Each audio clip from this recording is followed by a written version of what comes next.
Let me tell you about the time a neighborhood barbecue turned into something you'd only expect to see on one of those viral HOA meltdown posts, and yeah, I was smack in the middle of it. Picture this. It's a Saturday late afternoon sun slanting gold across my backyard, and I'm at the grill with burgers popping and hissing, smells like summer, right? The patio is full. My closest friends, all of us off the clock for once, letting go of the week's stress. There's laughter, real loud, stress-burning laughter, the kind that makes you think, this is why we keep going. I can see Sarah, usually all business in her detective badge and vest, now flopped back in an old camp chair, bare feet on the rail, lemonade in hand. James is their too big, imposing guy, but right now just stretching out, shooting me that look like, these burgers better live up to the hype, Marcus. Tommy, the rookie, already managed to spill half his iced tea because he's laughing so hard at a story about James nearly poisoning the precinct with undercooked ribs. Even Pat, our hard-as-nails sergeant, cracked a smile for once. These cookouts, this easy friendship, felt like the only part of life that wasn't trying to break you in half. I was just plating the last burger thinking maybe, just maybe, nothing could ruin this afternoon when I spotted her, Mrs. Whitmore.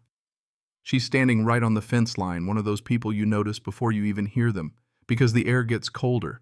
She's got that expression, tight bun lips pressed so hard it looks painful posture, like she's holding up the entire neighborhood just by clenching her jaw.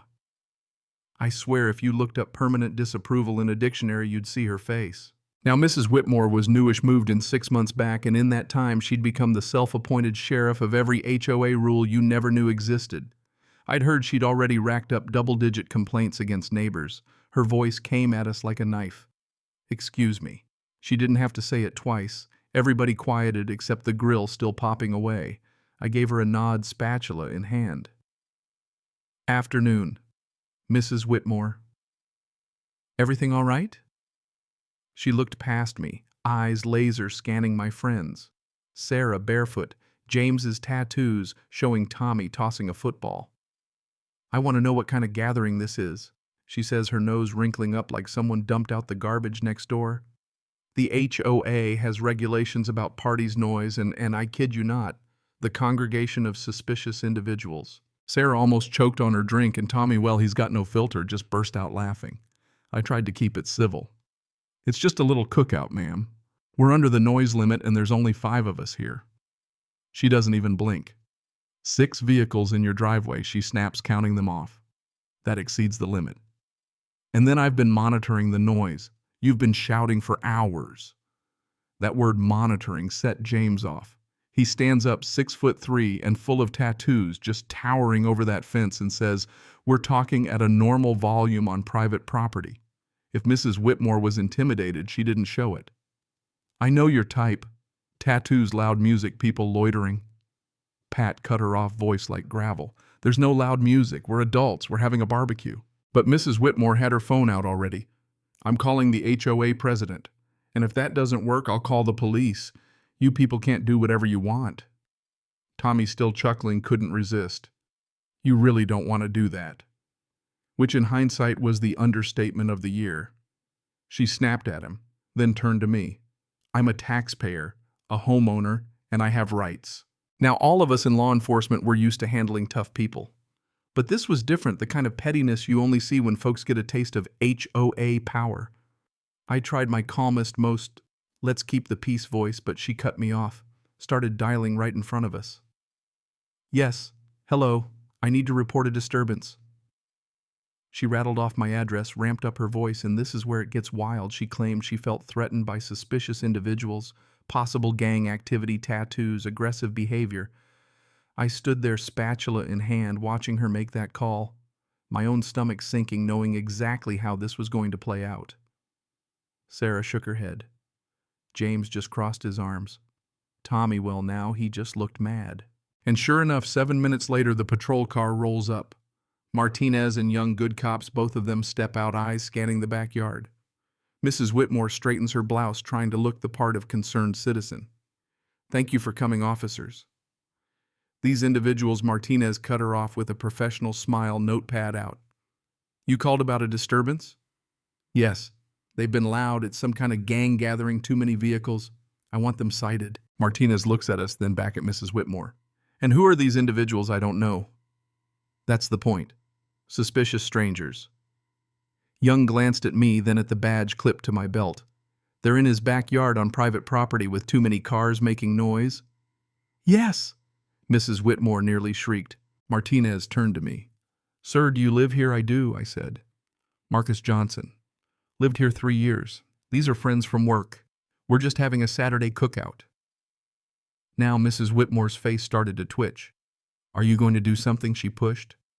Martinez stepped closer, voice all business. Let me investigate. And here's where it went from awkward to legendary. Sarah pulled out her badge wallet. Detective Sarah Chin, Major Crimes. James followed Lieutenant James Rodriguez, SWAT Coordinator. Pat's turn, Sergeant Patricia Morrison, Narcotics. Tommy's last officer, Tommy Wells, Patrol. And finally I showed mine, Detective Marcus Johnson. Homicide. You could see the color drain from Mrs. Whitmore's face. Her mouth opened and closed, but nothing came out. Martinez actually had to bite her lip. She was trying so hard not to laugh. Young had to turn away, shoulders shaking. So Martinez said, You called 911 to report gang activity at a police cookout. I didn't... How was I supposed to... Mrs. Whitmore stammered. Young piped up, Those tattoos, Marine Corps. Lieutenant Rodriguez here served 2 tours in Afghanistan. Martinez said, These are off-duty officers having lunch. That's perfectly legal. I added, All the vehicles are in my driveway. There's no HOA rule about that. Mrs. Whitmore's face went from white to deep red. I was just concerned. Pat's voice cut through the air like a judge reading a verdict. You filed a false police report. You said you felt threatened by a bunch of off-duty police having burgers in a backyard. Sarah stepped in more gentle, but her eyes were sharp. Maybe don't be too harsh. She made an honest mistake, saw people enjoying themselves, and assumed the worst. Profiling basically just because we looked different out of uniform. The silence after that was thick. You could almost hear Mrs. Whitmore's embarrassment echoing off the fence. Martinez looked her in the eye. Technically, I could cite you for misuse of emergency services, but I think you've learned your lesson. Mrs. Whitmore clutched her purse like it might save her, backing toward her house. I only wanted the neighborhood standards. I called out, Maybe next time, instead of jumping to conclusions, just ask what's going on. You know, like neighbors? She didn't reply, just hustled inside as fast as her heels could carry her. As soon as her door shut, Young finally lost it, cracking up, responded to a gang activity call, found a police barbecue. Victim common sense. I invited them to stay for a burger. They declined, still on the clock, but the mood in our group had shifted. The tension broke. The laughter came back even louder. Did you see her face when we all flashed our badges? Tommy wheezed. Sarah wiped tears from her eyes. James raised his glass. To Marcus for having the patience of a saint and the bad luck to live next to the world's most dedicated profiler. Everyone laughed. For a minute the world was simple again. As the sun set and the patio filled with that golden winding down light, I looked around at my friends. People who'd seen the worst the world could throw at them, who never hesitated to run toward trouble. People who, out of uniform, just wanted a little peace. I caught myself thinking about Mrs. Whitmore, how she'd probably replay the whole afternoon in her mind, mortified. Sure, part of me felt bad for her. But a bigger part hoped maybe, just maybe, she'd learned something about not judging people by appearances, about how fear and assumptions can make you do foolish things. A couple weeks later, I noticed she'd quieted down at HOA meetings. Once she even gave me a nod on my way to work. Some lessons stick better when you learn them from a whole squad of folks you thought were trouble. And yeah, those burgers, they really were worth the hype. So let me ask you, if your neighbor's backyard was full of folks who didn't look or dress like you expected, would you call the cops or just grab a plate and say hi? Ever been on the wrong side of someone's snap judgment? Drop your story below. Let's hear how you'd handle it. Or maybe your team, Mrs. Whitmore. Hey, I can take it. The comments are open.